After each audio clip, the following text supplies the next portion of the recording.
আসসালামু আলাইকুম। আমি আপাতত একটা গ্রামে আসলাম। গ্রামের নাম হলো নাম বোঝা থানা। সেইখানে একটা বিখ্যাত চান মিয়া আছে, সরি সোনা মিয়া আছে ওর নাম, যে যার তোতলার কারণে পুরো বিশ্বে তার জন্য ফিদা। প্রত্যেকটা মানুষ তার তোতলামের রিয়াকশন জানতে চায়, কিভাবে সে কিভাবে করে, কিভাবে সে কথা বলে, সেটা আজকে আমরা জানবো। চলেন আমরা আসি।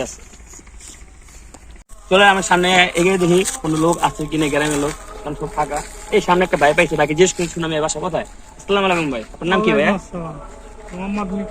তো ভাই আমরা যেটা জানি তুতলা সোনা মিয়া, যার তুতলার কথা অনেক ফেমাস, আমরা তাকে কোথায় কোথায় পাবো, তাদের বাসা কোথায় যাবে বলতে পারবেন? ভাই ওই পাশে যাবেন, ওই পাশে একটা বাথরুম আছে, ওইখানে দেখবেন সে বসে আছে। সবচেয়ে বড় একটা বিজনেস তার ওই জায়গায়, খুবই সুন্দর সেই লোকটা। দেখবেন যে সুন্দর করে একটা রাজকীয় চেয়ার আছে, তার উপরে সে বসে আছে। তা সে খুব ভালো লোক। তো হ্যালো গাইস, আমরা আবার জানতে পারলাম যে সোনা মিয়া তুতলাতে ফেমাস ছিল তার বিজনেস। তো চলেন আমার সামনে এগিয়ে দেখি সেই বাথরুমে কি বিজনেস প্লাস তার রহস্য দেখি। চলেন। কয় টাকা তোমার? 100 টাকা। 100 টাকা কিসের? তুমি বিশ্বাস করিস না? নাও দাও, তুমি তোমার কামে যাও। আবার আইতো আরে লেগে তো কই কুটিপতি হইলো কেমনে? তো আমরা গাইস আমার যেটা জানতে পারলাম, সোনা মিয়া এমনি সে তুতলাতে অনেক ফেমাস। তো তার পাশাপাশি কিন্তু সে একজন কোটিপতি এবং সফল ব্যবসায়ী। আমাদের প্রত্যেকটা যারা চাকরিজীবী, যারা রিক্সা চালায় অথবা যারা গাড়ি চালায়, তাদের উচিত সোনা মিয়াকে ফলো করা। কারণ সে এই যে বাথরুমে দেখছেন, এই বাথরুমের মাধ্যমে সে লাখ থেকে কোটিপতি হয়েছে। তার রহস্য আজ জানা যায় নাই, কিন্তু আমরা একটু আগে যা দেখলাম সোনা মিয়া প্রসব করে 50 টাকা যে হাগো দেয় তার জন্য 100 টাকা, সেই ক্ষেত্রে হিসাব করলে মাসে বহুত টাকা খারাপ। তো আমাদের এখন উচিত, আমিও বলতেছি, আমি এই সাংবাদিক থেকে বাদ দিয়ে আমি বাথরুম ব্যবসা ধরবো। তো আমিও চাই আপনারাও এই ব্যবসা সংযুক্ত করুন এবং জড়িত থাকুন। আসসালামু আলাইকুম।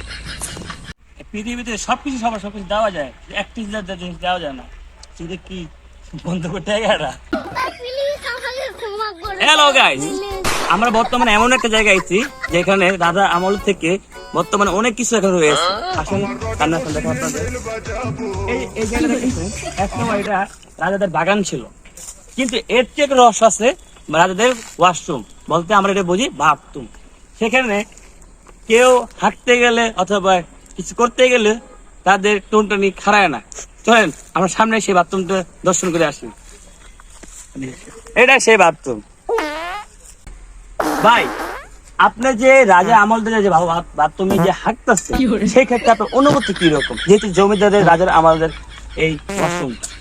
আর ভাই হাঁটতে বলছি, আপনি ডিস্টার্ব করতেছেন কেন? ঢাকায় যে শান্তি, এরকম শান্তি কোনো জায়গা নেই। নিরিবিলি একটা জায়গা, আপনি ডিস্টার্ব করেন না। জানতো ভাই হ্যালো গাইস, আমি বুঝতে পারলাম সে তার ইম্পর্টেন্ট কাজ করতেছে, সেক্ষেত্রে ডিস্টার্ব করেন, কারণ সেখানে অনেক রকম কোবরা আছে, যাতে তার কোবরা দেখে সেই সাপটা চলে গেছে। সো সব গাইস, নেক্সট টাইম আবার আসবো আপনাদের মাঝে আমি ফালতু বললাম। হ্যালো গাইস, আপনাদের সবার দাওয়াত রইল, যারা রিল্যাক্সে আপনার মাধ্যমে যারা জমিদার মনে করেন তাদের জন্য এই ওয়াশরুম। যদি আসেন, কোনো টিকিট লাগবে না, আমার নাম বলবেন, ওয়াশরুমে হেগে দেবেন, প্রসব করেন, কিন্তু relax for don't mind. So আবার আসবো আপনাদের মাঝে আমি ফালতু বলা। Good bye.